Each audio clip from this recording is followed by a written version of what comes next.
আসসালামু আলাইকুম রহমতুল্লাহি অবরাকাতুহ। প্রিয় দিনী ভাই এবং বোনেরা, দীর্ঘদিন বিরতির পরে আবারও আপনাদের সামনে উপস্থিত হয়েছি। আমাদের ব্যস্ততার কারণে মাঝখানে কুরবানির ঈদ এবং বিভিন্ন সফরের কারণে আমরা নিয়মিত ভিডিওগুলো আপলোড করতে পারিনি। আজকে থেকে আবার চেষ্টা করব নিয়মিত ভিডিও আপলোড করার জন্য, যেহেতু আমাদের সফর থাকে অধিকাংশ সময়। যেমন আমরা ঈদের পরে কয়েকটি জেলায় সফর করে এসেছি, আবারও আসতেছি রাজশাহীতে রোগী দেখার উদ্দেশ্যে। আগামী 15ই জুন আপনারা চাইলে যাদের জিন জাদুতে আক্রান্ত রয়েছেন তারা চাইলে আমাদের সাথে যোগাযোগ করতে পারেন। 15ই জুন থাকবো রাজশাহী, ইনশাআল্লাহ জিন জাদুর চিকিৎসা, রুকিয়া চিকিৎসা নিয়ে আমরা আপনাদের রাজশাহীতে উপস্থিত হয়ে যাব। যোগাযোগ করবেন ইনশাআল্লাহ। প্রিয় দিনী ভাই এবং বোনেরা, আজকে আমরা যে বিষয়টি নিয়ে আলোচনা করব সেটা হচ্ছে জাদু কুফরির কারণে যারা ইবাদত বন্দেগী ঠিকমতো করতে পারছেন না, ইবাদতে বাধা তৈরি করে রাখতেছে, কোন আমল করলে এই ইবাদতের বাধাটা দূর হয়ে যাবে ইনশাআল্লাহ। দুইটা কারণে ইবাদতে মনোনিবেশ থাকে না। একটা হচ্ছে স্বাভাবিকভাবেই যেই গতিতে শয়তান আমাদেরকে ধোঁকা দিয়ে থাকে, আল্লাহ তাআলার ইবাদত বিমুখ করে রাখে যাতে করে আল্লাহ তাআলার প্রিয় বান্দা বান্দি না হতে পারি আমরা, সেটা শয়তানের ধোঁকা ওয়াসওয়াসা। আরেকটা হচ্ছে জাদু কুফরির মাধ্যমে মানুষকে ইবাদত বন্দিগি থেকে দূরে রাখতে পারে। তো আমাদের যে পদ্ধতিটা আমরা জানবো যে শয়তানের থেকে ধোঁকা থেকেও বাঁচতে হলে এই আমলটা করা যাবে এবং জাদু কুফরিতে আক্রান্ত হলে আমলটা করা যাবে ইনশাআল্লাহ। আল্লাহ রাসূল সাল্লাল্লাহু আলাইহি ওয়াসাল্লাম এমন শক্তিশালী একটি আমল শিখিয়েছেন যে আমলটা আমাদের সবারই করা দরকার। তো জাদু কুফরি করে কিভাবে আপনাকে ইবাদত থেকে দূরে রাখে তার কয়েকটা নমুনা আমরা যদি জেনে নেই আমাদের জন্য সহজ হবে। কেমন যেন নিজেকে একটা সময়ের ভিতরে আবদ্ধ রাখি এমন মনে হয়। যেমন আমি উদাহরণ দেই, ধরেন আপনি জোহরের নামাজ পড়বেন, আপনার মনে হলো যে আমি গোসল করব, নামাজ পড়ব। গোসল করব করতে করতে দেখা যায় আসর মাগরিব এশা হয়ে গেল, মনে হবে যে রাতে গোসল করি। মনে হবে যে আমি একবারে জোহর আসর পড়ে নিব, আবার মনে হবে যে একবারে মাগরিবের সময় পড়ে নিব সব কয়েকত, আবার মনে হবে যে আমি এশারের সময় সব রাকাত নামাজ পড়ে নিব, সব ওক্ত নামাজ পড়ে নিব। এইভাবে করতে করতে পুরো 5 ওক্ত দিনের নামাজ শেষ হয়ে যায়। আবার এরকমও হতে পারে যে আপনি দুপুরের খাবার রান্না করবেন, দেখা যায় যে আপনার বিকাল হয়ে যাচ্ছে, সন্ধ্যা গড়িয়ে যাচ্ছে, অলসতা তৈরি হচ্ছে। এইভাবে একটার পর একটা সময়ের ভিতরে আপনাকে কেমন যেন একটা আবদ্ধ করে রাখতেছে। তো এইগুলো থেকে বাঁচতে করণীয় কি? ইবাদত থেকে ওরা কেন আপনাকে বিরত রাখার চেষ্টা করে? এটা কেন, কি কারণে? কারণ হচ্ছে একটাই, আপনি যখন আল্লাহ তাআলার ইবাদত বন্দেগী মনোনিবেশ করবেন, ইবাদতে মনোনিবেশ হবে আপনার, তাৎক্ষণিক আপনার ভিতরে এই জিনিসটা কাজ করবে যে আল্লাহ তাআলা সাহায্য অবশ্যই আসবে। যখন আপনি এই চিন্তাটা করবেন যে আল্লাহ তাআলা সাহায্য অবশ্যই আমার উপরে আসবে, তাৎক্ষণিক আপনি এই ইবাদত বন্দেগীতে মনোনিবেশ করতে পারেন এবং আল্লাহ তাআলা সাহায্য এসে যায়। আল্লাহ তাআলা সকল প্রকার বিপদ আপদ থেকে আপনাকে হেফাজত করেন। আর এই কারণে ওই শয়তান, ওই তান্ত্রিক কবিরাজরা জিন চালান করে আপনার ক্ষতি করতে পারে না।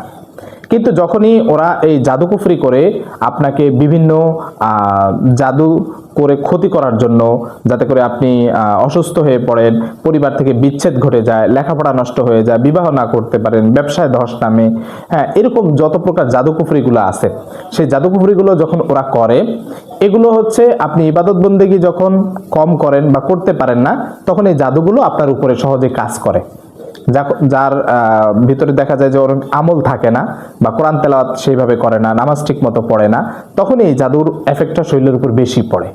কিন্তু এগুলো থেকে যখন নিজেকে আপনি হেফাজত করতে পারবেন যে আমি যত কষ্টই হোক আমি মুজাহাদা করতেছি, আমি চেষ্টা করতেছি আমার নামাজটা যেন কখনোই না ছুটে যায়, আমার ইবাদত বন্দেগী যেন কখনোই না ছুটে যায়, এই যখন চেষ্টাটা থাকে তখন ওই জাদুগুলো শরীরে কাজ করতে পারে না। এই জন্য ওদের 1 নাম্বার কাজ হচ্ছে আপনাকে ইবাদত বিমুখ করে এরপরে আপনার শরীরে জাদু কুফরিগুলো ঢুকিয়ে দেওয়া, এরপরে আপনার ক্ষতি করা। তো এই জন্য করণীয় হচ্ছে 1 নাম্বার যে আপনার নিজের নামাজ ঠিক রাখতে হবে, ইবাদত বন্দেগী জিকির আজগার এগুলো ঠিক রাখতে হবে। আর এইগুলো ঠিক রাখবেন কিভাবে? যখনই দেখবেন যে এই সমস্যাটা তৈরি হচ্ছে, ইবাদতে মনোনিবেশ হচ্ছে না, সময়ের উপরে আপনি আটকে যাচ্ছেন, আপনাকে কেমন যেন ইবাদত বন্দেগীগুলো করতে দিচ্ছে না, তাৎক্ষণিক রাসূলুল্লাহ সাল্লাল্লাহু আলাইহি ওয়াসাল্লামের শেখানো এই আমলটা করবেন।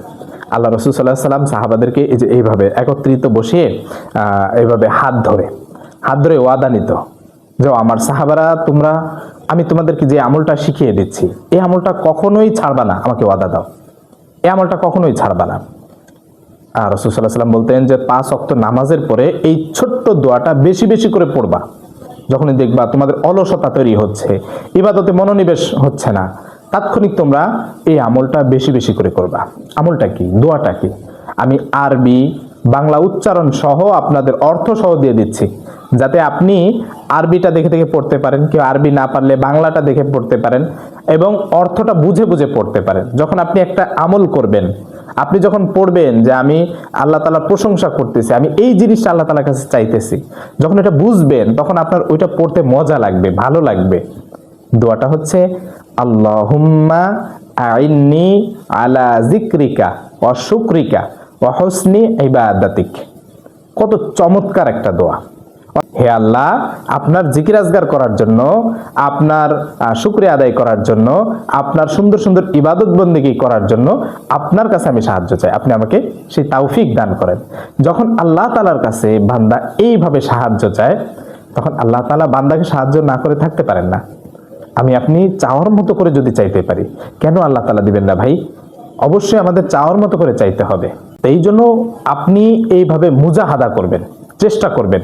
কখনো এই জাদুকুফরিকে ভয় পাবেন না। জিন মানুষকে হত্যা করতে পারে না, জাদুকুফরি মানুষকে হত্যা করতে পারে না।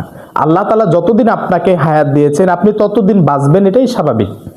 আপনার হায়াত যতদিন রয়েছে, 1 সেকেন্ড আগেও আপনি ইন্তেকাল করবেন না, 1 সেকেন্ড পরেও না। আল্লাহ তাআলা স্পষ্টভাবে জানিয়ে দিয়েছেন, ফাইযা জাআ আজালুহুম লা ইস্তাখিরুনা সাআতা ওয়া লা ইস্তাকদিমুন। যখন চলে যাওয়ার সময় হবে, আল্লাহ তাআলার কাছে ফিরে যাওয়ার সময় হবে, তার 1 মুহূর্ত আগেও নয়, 1 মুহূর্ত পরেও নয়। ঠিক সময় মতোই আজরাইল মালাকুল মউত আপনার সামনে উপস্থিত হয়ে যাবে, আপনার জান কবজ করে নিয়ে যাবে। তাই আপনার সময় যতটুকু আছে ততটুকু আপনি বাঁচবেন। তো এই জন্য এই জিন জাদুকুফরি থেকে বা ইবাদতে যাদের অমনোনিবেশ রয়েছে বা অমনোযোগী রয়েছে, অলসতা রয়েছে, তারা এই আমলটা বেশি বেশি করে করবেন। বিশেষ করে 5 ওয়াক্ত নামাজের পরে এবং হাঁটতে চলতে ফিরতে আল্লাহুম্মা আইন্নি আলা যিকরিকা ওয়া শুকরিকা ওয়া হুসনি ইবাদাতিক বারবার বারবার পড়বেন। আল্লাহুম্মা আইন্নি আলা যিকরিকা ওয়া শুকরিকা ওয়া হুসনি ইবাদাতিক, আল্লাহুম্মা আইন্নি আলা যিকরিকা ওয়া শুকরিকা ওয়া হুসনি ইবাদাতিক। দেখে দেখে কয়েকবার করে পড়েন, একটা শব্দ আপনি 10 বার 10 বার করে পড়েন, দেখেন আপনার 5 মিনিটে মুখস্থ হয়ে গেছে। এইভাবে একটা শব্দ ধরেন, আল্লাহুম্মা আইন্নি আলা যিকরিকা, আল্লাহুম্মা আইন্নি আলা যিকরিকা, আল্লাহুম্মা আইন্নি আলা যিকরিকা ওয়া শুকরিকা ওয়া হুসনি ইবাদাতিক। এভাবে পড়েন, দেখেন যে আপনার সময় লাগবে না, 5 মিনিটের সময় লাগবে না পড়তে। এভাবে আমরা নিয়মিত যে ভিডিওগুলো দিই আপনাদের সহজের জন্য, আপনারা এগুলো পড়ার চেষ্টা করবেন, ভিডিওটা শেয়ার করে দিবেন, আপনার মাধ্যমে অন্যরাও যাতে দেখে আমল করতে পারে, শিখতে পারে। আল্লাহ তাআলা আমাদের সকলকে সকল প্রকার এই জিন জাদু কুফরি থেকে হেফাজত করুন। আমিন। আসসালামু আলাইকুম ওয়া রাহমাতুল্লাহ।